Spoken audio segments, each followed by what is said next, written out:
You know, the Nativity is one of the most recognizable images on earth. This morning in our family service, we had a live Nativity, and we had over 30 kids. It started small. Her son played Joseph. He came up. My daughter came up and played Mary, and they started sticking their tongues out at each other. And then suddenly, like 12 shepherds and 20 angels walked in. And then there were still only 3 wise men, but that's because we only had 3 wise men costumes. But that's okay. It was amazing. But there's also lots of forms of nativities, right? How many of you have a tabletop version? Maybe not like as fancy as the altar one. We've got one at home. We have a larger one in the lobby. The baby looks suspiciously like Nicolas Cage. Make sure you check that out on your way out. How many of you have seen a nativity in someone's front yard? You've seen the the silhouette version, super classy. Anyone see an inflatable Holy Family? Yeah, absolutely. I saw a video going around online, inflatable Mary holding Jesus, but it was really windy and she was like all over the place. And it was tagged, newborn trying to latch for the first time. The moms in here get that. We have at least 5 at my house that I can think of. We probably have more, but we have a tabletop version. We have one made out of olive wood from Bethlehem. My daughter has a set of a toy version, and then I have a set of a toy version. It's the Peanuts characters. That's my toy set. And then she has an advent calendar version that we've used the last couple of years.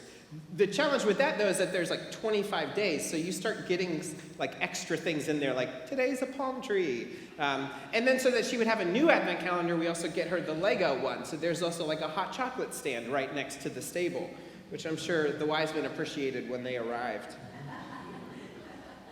But there are so many more paintings and illustrations and sculptures of the Nativity to count. And the thing that gets me, and it may just be me, but it is that as familiar as the scene is, this is not historically accurate, right? I mean, this is very, very clean and neat. There's no blood, sweat, or tears. There's not even really any dirt. And also, how about this? The 3 wise men, what are these guys doing here? In official church tradition, they showed up on the 6th of January after the 12 days of Christmas. But if you read in the Gospels, we don't actually know when they showed up. It could be up to 2 years later. And if it was up to 2 years later, what are the chances the star was already shining? The star could have been later, so there might not have been a star shining down. But I was glad we had a star in our nativity this morning because she was just beaming. She just walked up and went. It was amazing, right? And let me ask you this. How many wise men were there? Drew, how many wise men were there? 3, yeah, that's a good guess, but he knows I like to ask trick questions during sermons. There were 3 gifts, but the Bible doesn't tell us how many wise men there were. Good try, Drew. It's Merry Christmas, friend. It was good. And you're joining our finance team. We're going to work on counting. But how about the fact that Jesus was far more likely to have been born in a cave than anything resembling a barn or a stable? I've been to the Holy Land pre-pandemic, and I got to go in the cave that they think Jesus was born in. And it was identified as far back as the 100s. And so it might not be perfectly accurate, but they still had the stories from people who were around during that time. And how about the innkeepers? Did you hear anything about the innkeepers? That's one of the best parts of Charlie Brown Christmas is all the crabbing about the innkeepers, but I didn't hear the innkeepers. Can I be Bible nerdy for a second? I mean, I'm going to because it's in my script and I have a microphone, but can I? Is it okay? Okay. The Greek word for inn is also the Greek word for guest room. Why was Joseph and Mary going to Bethlehem? Why couldn't they stay in Nazareth to be counted for the census? Did anyone hear? Because you had to go back to where your family was from. So they are traveling in, as well as everyone else that had moved away at some point. So they get there. It is far more likely that they get there, and it's not that their Airbnb is full. It's that the guest room in the family home is already full. And she's mondo pregnant. What's a better place for them to go than maybe the cave that's under the house? A little more private, a little smelly, but it's going to be warm and it's going to be safe. And it gives them a measure of privacy, right? Now, I don't really have a problem with the changes that we make to these nativity scenes and things, especially when you see one like this where the whole crew is there at one time. It's because this is just static, and we want to tell as much of the story in one image as possible. And if we have to condense some things, we have to condense some things. And some of the adaptations we make also make it easier for us to connect. Like the idea of keeping animals in a cave or giving birth in a cave. Like, it doesn't make any sense to us, but it would have made sense to them. And so some of those changes are just to help us enter into the story and get the same idea. Even the addition of the innkeeper. It communicates an important part of Jesus' story, and that is that the world was not ready for him. But it is an addition. It's not in the story. And if we're careful, we'll make so many additions to the story that it's actually not the same story anymore. How many of you have ever heard someone else tell a story about you? Or tell one of your stories? Or tell one of your family stories? You're like, I don't really remember it that way. Or that's not how I would tell it. Sometimes we get all into telling the story that we forget that it's actually God's story to tell. And God did tell us. And especially, we get a lot of additions when you try to turn the Nativity into like a television show or a movie. Last night, our family watched The Star, which is a delightful, historically inaccurate animated film about talking animals that carry Mary and Joseph to Bethlehem. I loved it. It's free on Amazon. If you're looking for something to do tonight or tomorrow with the kids, Tracy Morgan plays one of the camels. That's all I'll tell you. It's amazing.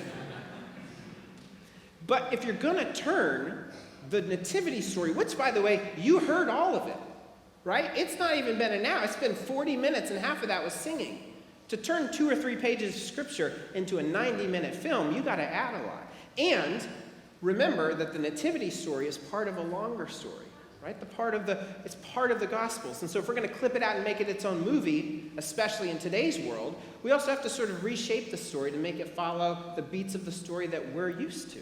So 3 acts and drama and conflict and confrontations and Tracy Morgan and climax and resolution. We need all those things in today's stories, even if it's a cartoon. And it's not bad to think about what is not there in the page. Some of you might not be big Bible readers, and that's totally fine. And that has actually very little to do with whether you're a person of faith or not. There are plenty of Christians who aren't big Bible readers. But if you're looking for a way to start reading the Bible, one of the ways you can do it is through a spiritual practice called Lectio Divina, where you take a story, a narrative like the Nativity, and you try to put yourself there and use we call it holy imagination. What did it look like? What did it smell like? What did it feel like? How would you have responded if you were Mary? You're 16, you're not married, an angel tells you you're about to become pregnant by God. How would you feel? We get a little bit of Joseph's struggle in Matthew, but imagine, guys, you find your fiance pregnant. How would you feel? You're then needing to travel 80 or 90 miles on not flat ground to get where you're going while you're pregnant. How are you feeling? There's a lot of stress. There's a lot of danger. There's a lot of uncertainty that no doubt was a part of that story. And so when we add it into things like TV shows and movies, I get it.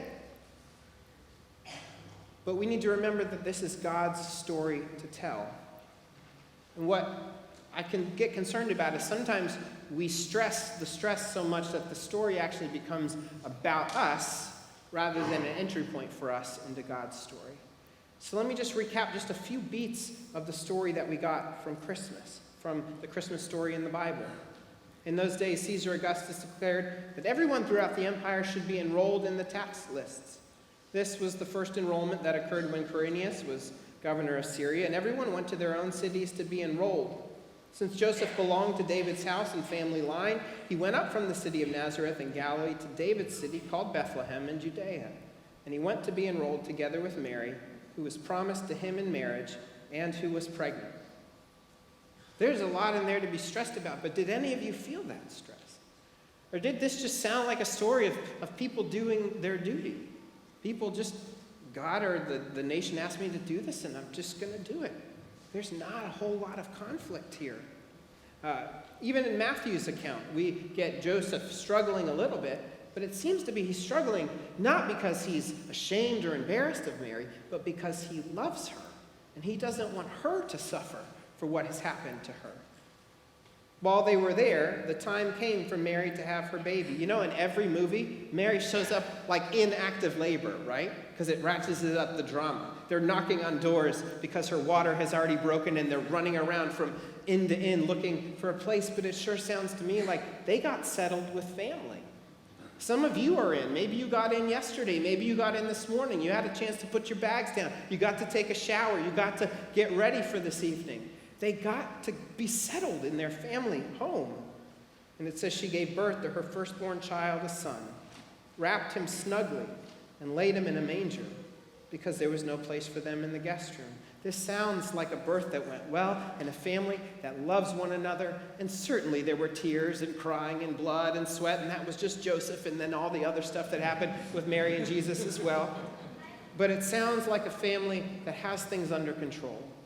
And then, of course, God sends the angels to tell the shepherds to show up.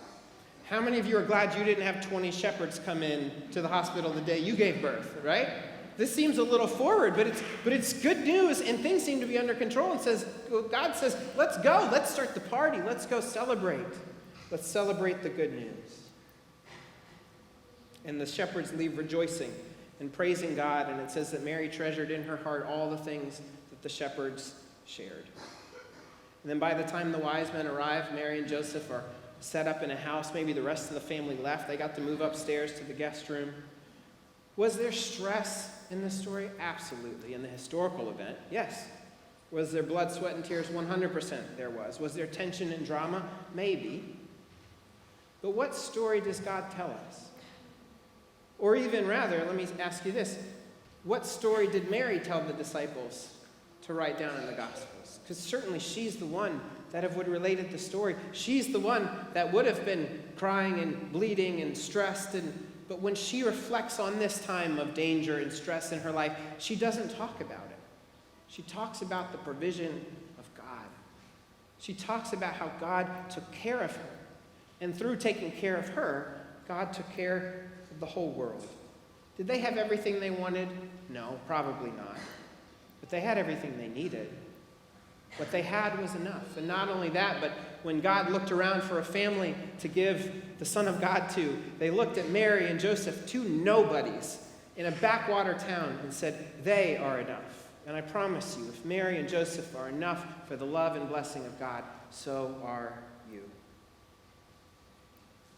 So tonight, some of you are having a very Merry Christmas. You're going to get in your car, you're going to sing at the top of your lungs, you're going to have a hard time sleeping tonight, sugar plums, fairies, all that jazz, and then in the morning you're going to be ready to go. But some of you might be stressed beyond belief. And I mean that literally. Some of you might have things going on in your life, or the things that are going on in the world are so stressful that it makes you question whether there is a God, a loving God, a God who would want us to celebrate things like this. Whether you're doing well or you're struggling, I invite you to hear a story of a time that was no doubt stressful, but that was a time of God's provision. And once they were through it and reflecting on it, all they wanted to tell other people about was what God had done for them. I invite you tonight to celebrate the story of the God who provides, the God who cares, the God who loves, the God who makes a way, and not just for one individual family, but for you and for the whole world.